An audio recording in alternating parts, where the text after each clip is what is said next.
Hi అండి, welcome back to V3+ properties. మీ ముందుకు ఈరోజు 239 square yards 4350 dimensions north west corner simplex house అండి. గేటెడ్ కమ్యూనిటీలో ఎక్సలెంట్ హౌస్ అండి. మనకి చూసుకోవచ్చు, gated community villa simplex 3 BHK వస్తుంది. మనకు ఎక్సలెంట్గా మనం అంతా కూడా అబ్జర్వ్ చేయొచ్చండి. ఫాల్ సీలింగ్ ఉంది అండ్ ఇది వచ్చి మనకి గెస్ట్ బెడ్రూమ్ వస్తుంది.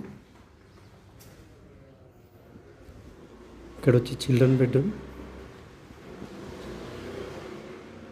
ఇది వచ్చి మనకు మంచి ఎల్ షేప్లో మంచి హాల్ ఇచ్చారు అండ్ పూజా రూమ్. ఇదంతా కూడా మనకి కిచెన్ వస్తుంది. ఇక్కడ డైనింగ్ ఏరియా, కిచెన్లో మంచి వుడ్ వర్క్ అయితే మనకు ప్రొవైడ్ చేశారు. ఇది కామన్ వాష్రూమ్, మాస్టర్ బెడ్రూమ్ అండి. ఫుల్ వీడియో కోసమని స్క్రీన్ పైన ఉన్న నా నంబర్ కాల్ చేయండి. అలాగే నా ఛానల్లో కూడా నేను ప్రమోట్ చేస్తాను. Thank you for watching. First time నా వీడియో కనుక చూస్తుంటే లైక్ చేయండి, షేర్ చేయండి, సబ్స్క్రైబ్ చేసుకోండి. డైలీ అప్డేట్స్ కోసం మాత్రం బెల్ బటన్ మాత్రం ప్రెస్ చేయడం మర్చిపోకండి. Thank you for watching.